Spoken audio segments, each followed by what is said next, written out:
Good morning guys. अभी सुबह के 5 बजा है। अभी मैं उठ चुका हूँ। गांव में एक्चुअली जल्दी सोते हैं, जल्दी उठ जाते हैं ये। और जो 8 बजे तक सोते हैं उसको गधा कहते हैं, और मैं नहीं चाहता हूँ कि मुझे कोई गधा कहे। गाइस जब मैं घूमने आया है, रोज़ मैं सुबह आता हूँ, कम से कम 2 किलोमीटर तक चक्कर लगाता हूँ। बहुत अच्छा लगता है ये खूबसूरत नज़ारे के बीच से गुजरना। भाई क्या धूप निकली है इधर से, वाह। क्या आपको शहरों में ऐसा नज़ारा देखने मिलेगा? बिल्कुल नहीं, ये सिर्फ गांव में ही मुमकिन है। देखो सुबह का धूप, कहते हैं सुबह का धूप सेकना सेहत के लिए अच्छा रहता है। सच में क्या? और अभी सुबह का 5:30 बजा है, देखिए कैसे धूप आ रहा है। गाइस हो गया मेरा घूम फिर के ख़त्म। अभी घर पे जाऊँगा, देखता हूँ अगर घर पे कुछ काम रहेगा तो वो तो करना पड़ेगा। दिन भर है, कुछ ना कुछ तो करेंगे ही। ओ भाई साहब, घर के पीछे जो पपीता की पेड़ था वो गिर गया है यार। मैं आज आपको लेके जाऊंगा खेत में।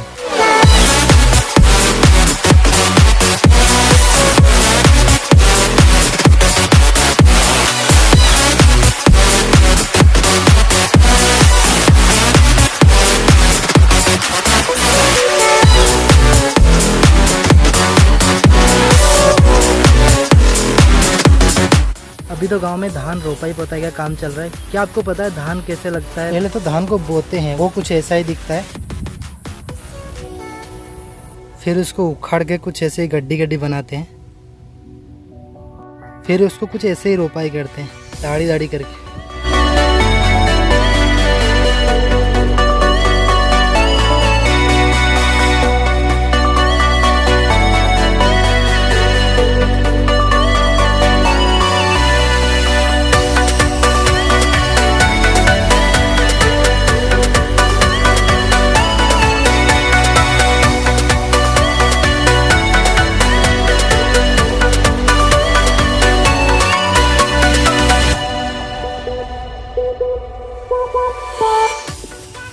गाइस ये किसान है ना, बहुत मेहनत करता है। किसान के बच्चे भी बहुत मेहनत करते हैं।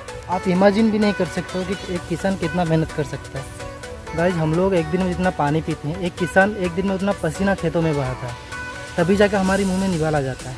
एक किसान के बच्चे का स्टडी कैसे होती है पता है?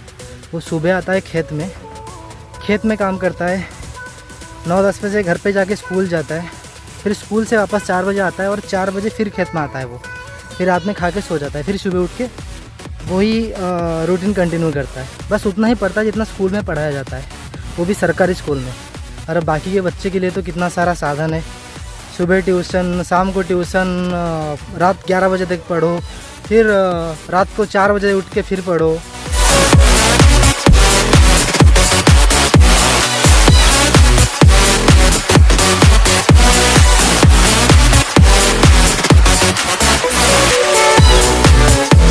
मान लीजिए हमारा देश एक बड़ा सा बिल्डिंग है। अगर देश की जवान उस बिल्डिंग की छत है, तो देश के किसान और मजदूर उस बिल्डिंग की बेसमेंट है। ये जाहिर सी बात है, एक बिल्डिंग को सालों साल तक सलामत रखने के लिए उस बिल्डिंग की छत और बेसमेंट दोनों मजबूत होना चाहिए। नो डाउट हमारा छत यानी कि देश की जवान मजबूत है, पर हमारे बेसमेंट यानी कि किसान और मजदूर, क्या ये लोग भी मजबूत हैं? मुझे तो नहीं लगता है।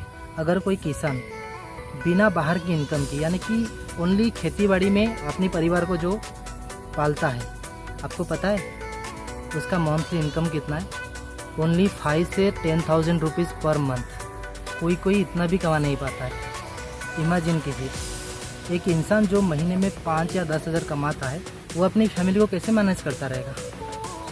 अपने बच्चों के स्कूल की फ़ीस कैसे भरता रहेगा? आप सोचिए। और गवर्नमेंट की जो भी सारे कृषि कल्याण योजनाएं हैं, वो सब फाइलों में दब के पड़ा है। मतलब सरकारी दफ्तरों के अंदर कोई फाइलों के अंदर ही ये सब कृषि कल्याण हो रही है, रियलिटी में बिल्कुल भी नहीं हो रही। मेरे पिताजी भी एक किसान हैं, लेकिन वो नहीं चाहते हैं कि मैं एक किसान बनूँ। क्यों? मेरे पिताजी क्या, कोई भी किसान नहीं चाहता है कि उसका बेटा किसान बने, क्योंकि उनको पता है देश में किसान कैसे जी रहा है। अरे भाई, अगर देश में किसान ही नहीं रहेगा तो खाओगे क्या? अगर देश की बेसमेंट ही नहीं रहेगा तो छत किस काम का? अगर आप कोई किसान को इमेजिन करोगे तो आपकी मन में एक छवि आएगी, एक पतला सा, एक काला सा, एक छोटा कपड़ा पहनता हुआ एक गरीब इंसान की छवि आपके दिमाग में आएगी। और सिटियों में किसानों को एक अलग सा नज़रिए से देखा जाता है। हाँ, ऐसे कि कोई किसान का लड़का या कोई किसान उसको कोई शादी भी नहीं करना चाहता है। अबे सालो, तुम्हारे घर पे जो खाना बनता है वो क्या आसमान से टपकता है या बिरला टाटा अंबानी आके सब्जी उगाते हैं? अब 40-50 हज़ार तनख्वाह पाने वाले जो सरकारी अफसर होते हैं ना, जब वो सब्जी लाने के लिए मार्केट जाते हैं बोलते हैं बैंगन 50 रुपये किलो हो गया, अरे बहुत महंगा हो गया, बहुत महंगा हो गया। अबे सालो, माफ़ कीजिए, गुस्से में थोड़ा इधर उधर निकल जाता हूँ। अगर 50-60 हज़ार तनख्वाह तुम लोग पाते हो, तुम लोग इतना फट रही है, इमेजिन करो एक किसान जो 10,000 15,000 कमाता है महीना, वो अपनी फैमिली को कैसे मैनेज करता रहेगा। अभी आप लोग भी मार्केट में जाके 40 रुपये दे के नारियल का पानी नहीं पियोगे, बोलो कि बहुत महंगा है यार, नारियल पानी बहुत महंगा है। लेकिन अपने आइटम के साथ मैकडोनल्ड जाके 300-400 रुपये दे के कोल्ड कॉफ़ी पियोगे, मस्त। आपको क्या लगता है नारियल पानी से ज़्यादा हेल्दी कोल्ड कॉफ़ी है? देखो गाइस, अगर देश को अंदर से स्ट्रॉन्ग बनाना है ना, तो एक दूसरे को सपोर्ट की ज़रूरत है और सरकार को भी ये चीज़ में ध्यान देना चाहिए। गाइस, जब तक कोरोना की सिचुएशन हैंडल नहीं होता तब तक फ़िलहाल मैं गांव में ही हूँ। तो फिर मैं सोचा कि गांव और सिटी दोनों को मेरे अंदर में मिक्स करूँ। तो तभी मेरा दिमाग में आया कि मैं ब्लॉगिंग करना चालू करूँ, तो इसीलिए मैं ब्लॉगिंग करना चालू किया। तो होप आपको अच्छा लगा रहेगा या नहीं लगा रहेगा, अभी मैं नया हूँ, मुझे पता नहीं है सब कुछ। धीरे धीरे खुद के लेवल थोड़ा और भी हाई करूँगा आप लोग को एंटरटेन करने के लिए। गाइस, बहुत हो गया ज्ञान की बातें, अभी वीडियो को एंडिंग करते हैं। गाइस, अगर आपको वीडियो अच्छा लगा रहेगा तो लाइक कर देना, कमेंट करना, सब्सक्राइब करना, बेल आइकन को दबाना, जो भी है सब कुछ कर देना। Till then take care, bye bye, जय हिंद।